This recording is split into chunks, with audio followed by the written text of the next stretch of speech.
All right, so are you ready for this? We're going deep into Brian Moore's Catholics. I am. Let's do it. It's been called a near masterpiece, and it really digs into some, pretty huge questions about faith and doubt. Yeah. And it's set in the not too distant future, and it kind of imagines this clash between a modern Catholic church and this remote Irish monastery that's really just clinging to that traditional Latin Mass. Right. And we've got excerpts from the book itself, like a really insightful introduction by Robert Ellsberg. Yeah. So really going to get inside this story. What scans out to you right off the bat as we start looking at this material?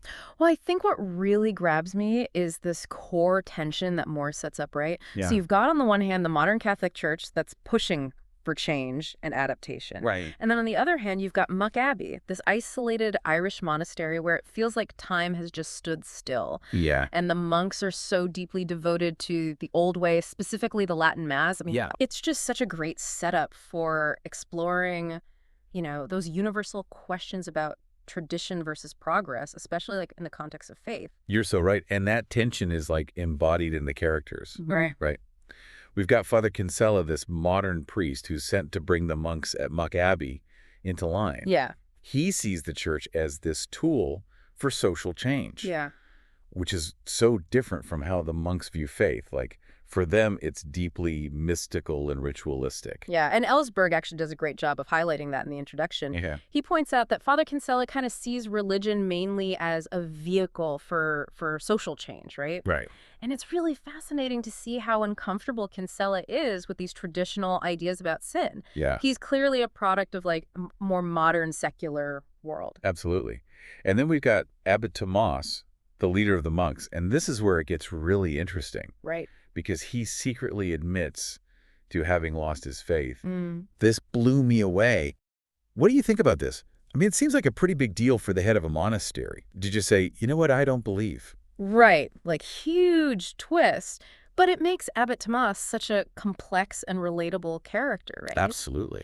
Think about it. Here's a guy leading this super devout community while secretly grappling with this huge internal crisis. Yeah. It makes you think, can you really guide others in faith if you yourself have lost your way? It's like that old saying, if you want to make God laugh, tell him your plans. Yeah, exactly. Abbot Tomás is trying to manage this whole situation, trying to do what he thinks is right for his community. Right. But all the while, he's struggling with this, like, internal void.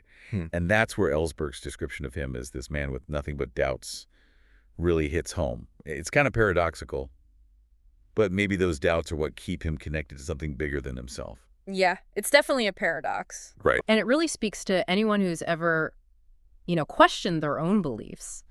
What happens when our faith is shaken, but we still have a role to play? Like, we still have a responsibility to other people who depend on us. That's a question that goes way beyond just Muck Abbey. Exactly. So we've got these two opposing forces, the modernizing church, represented by Kinsella, Right. and then traditional monks clinging to the old ways.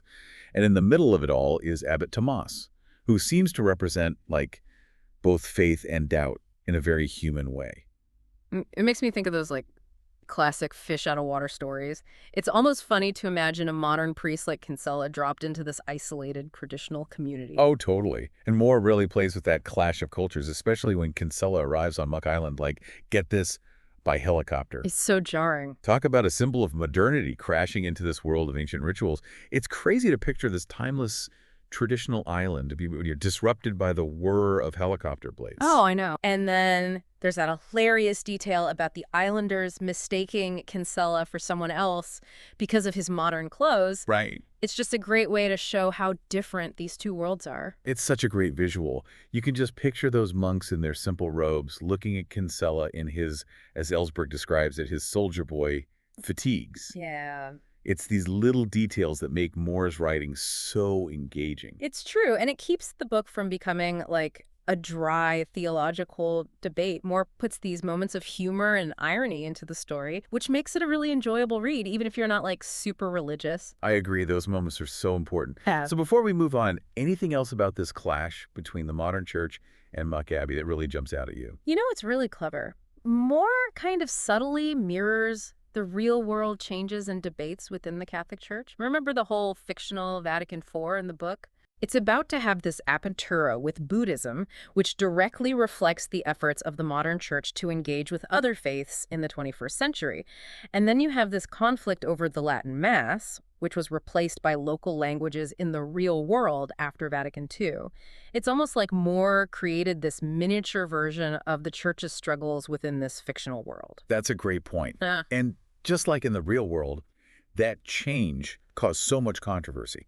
Remember how Kinsella mentions that private confessions have been abolished, except for extreme cases? Right. It's like Moore took all these hot-button issues from the church's history and focused them through this little island community. Exactly. And we see that reflected in like what the characters are thinking and saying. For instance, when Father Kinsella tells the abbot that the Mass is now considered like a symbolic act, the abbot says, "Isn't that remarkable?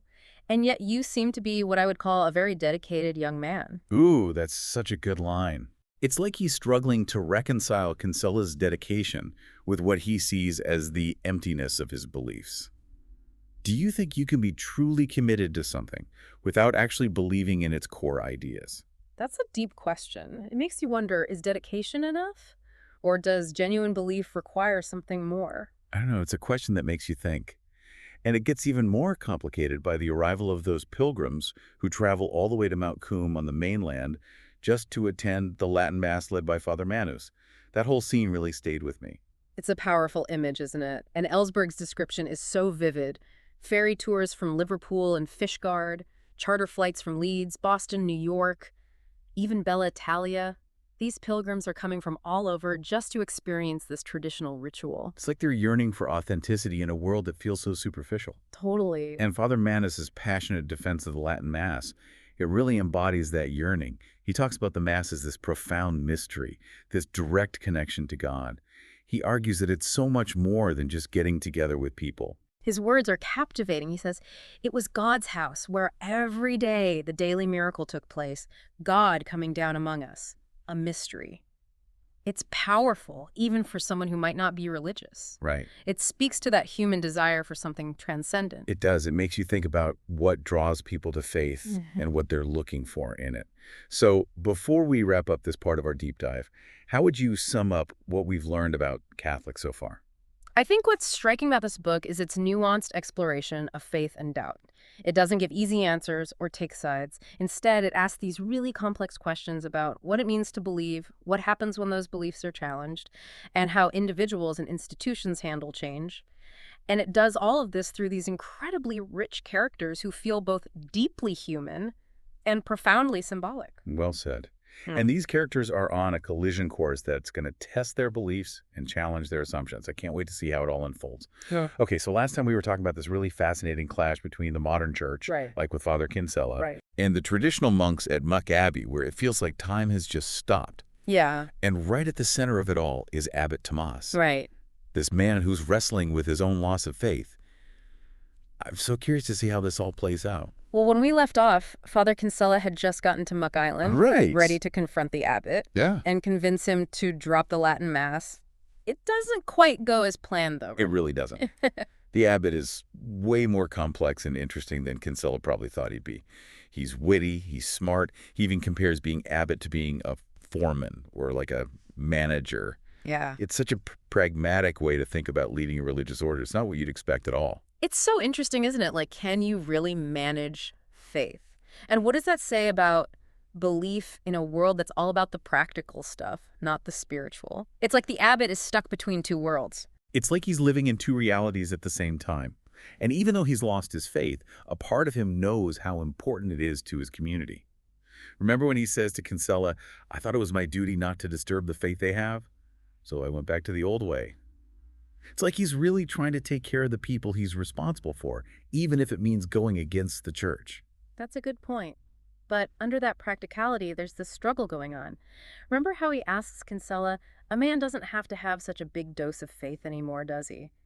It makes you wonder if he almost envies Kinsella's certainty, even though Kinsella himself says he has doubts about some of the core parts of Catholicism. That is so fascinating. It's like the abbot is questioning what belief even is and how much faith is actually enough in today's world. Exactly. That back and forth between faith and doubt. That's really what this story is all about. It's fascinating how the abbot, even though he's lost his own faith, still seems to get how powerful it is in the lives of his monks and the people he leads. It's like he understands something Kinsella, who still sees himself as a believer, might be missing. You're right. He sees how important it is, even if he doesn't feel it anymore. It's such a nuanced perspective. And then there's Father Manus, who's so fiery, so passionate about defending the old ways, defending the Latin Mass. He's like the opposite of the abbot. Manus is interesting, isn't he? There's that amazing scene where he just explodes in the book, this whole passionate defense of the beauty and the mystery of the traditional Latin Mass. He thinks the new Mass is just a mockery, a sing-song, completely empty, no spiritual connection at all, not like he feels with the old rituals. That scene is so powerful. You can feel how sincere he is, even if you're not religious. It reminds you that for a lot of people, faith isn't just about agreeing with ideas. It's a profound experience, something they really live. It is. And what's interesting is that the abbot, while he doesn't agree with Kinsella's modern views, he also doesn't share Manus's intensity. It's like he's on a different level, more philosophical, more thoughtful, maybe even a little sad. You can tell he's been struggling with these questions for so long, and I think that's what makes him so compelling. You never know where he stands, what he really believes, if he even knows himself. That's a great observation. Remember when he tells Kinsella he sometimes feels like a secular man? It's like he's caught between these worlds, not fitting in either one. It's like he sees the good in both the old and the new, but he just can't reconcile them within himself. That conflict is so relatable, isn't it? We all struggle with doubt, with not being sure, and that makes the abbot so sympathetic, even if you disagree with his decisions. Absolutely. And then there's this whole thing with the American TV crew that wants to film the Latin Mass on Mount Coombe. It's like the abbot's being pressured from every side. That part really made the tension go up for me. The abbot doesn't want him there, but Kinsella warns him that if he tries to stop them, it'll just make a bigger scene and draw more attention to what they're trying to keep quiet. It's a total catch-22. It shows how the media, how what people think, can mess with even the best intentions, doesn't it? And in the end, it feels like no matter what the abbot does, he's going to be criticized. It's a lose-lose situation. And then the outside world really comes crashing in when Father General sends Kinsella to shut down the Latin Mass and the private confessions. It feels like Muck Abbey's being trapped. That's the moment when everything comes to a head. And the abbot's response is so powerful. He doesn't get angry or defensive. Instead, he says to Kinsella, "I am not a holy man. I would not like to fly under false colors." He's being honest, vulnerable. He's admitting he's not who everyone thinks he is, that he doesn't have all the answers, and yet he still feels responsible for his community, for these monks who rely on him. It's such a powerful moment of self-awareness. He's not what everyone thinks he is, he doesn't have all the answers, and yet he still feels responsible for his community, for these monks who rely on him. Exactly. You can feel that responsibility weighing on him as he gets ready to tell the monks the news.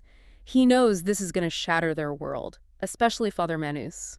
That leads to one of the most intense scenes in the book, the confrontation in the cloister, where the abbot tells the monks that the Latin Mass is over.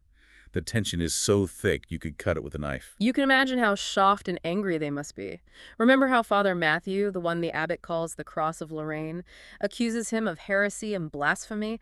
It's such a raw and emotional moment. You can really feel that conflict between their unwavering faith and the abbot's internal struggle. And then, in this moment of pure desperation, the abbot does something totally unexpected. Instead of arguing or defending himself, he leads them all into the church and kneels before the altar. He tells them, "Let us pray." It's so surprising and powerful. Here's this man who's admitted to losing his faith, leading his community in the very ritual he's been ordered to stop. It's almost like a contradiction, isn't it? And the way Moore describes it is so haunting. He trembled. He shut his eyes. "Let us pray." He bent his head. "Our Father, who art in heaven," he said. His trembling increased. He entered null. He would never come back in null. It's like he's surrendering to something bigger than himself, even though he doesn't believe anymore. It's such a profound and ambiguous image. What do you think it means? Is he finding a new kind of faith in that moment of surrender? Or is he just looking for comfort in the ritual and being with his community, even though he thinks it's all an illusion? It's a question that stays with you long after you finish the book.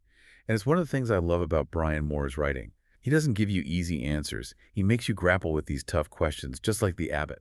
And it feels so relevant to our own lives, right? What happens when we start to doubt what we believe? What do we hold on to when the things we thought were certain fall apart around us? And that ending to part 2, with the monks all echoing the abbot's prayer, "Our Father who art in heaven," It's hopeful and heartbreaking at the same time. It's like they're finding unity in their shared faith, even as their world seems to be crumbling. It's an image that really captures how complex and contradictory belief can be, isn't it?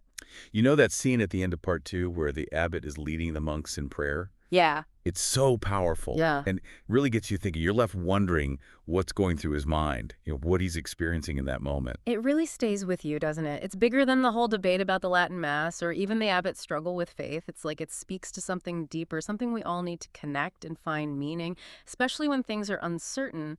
It does. It really does. It's like he becomes this like conduit for the monk's faith, even though he himself is lost. It makes you think about the power of rituals and traditions to bring people together, even when their beliefs are being challenged.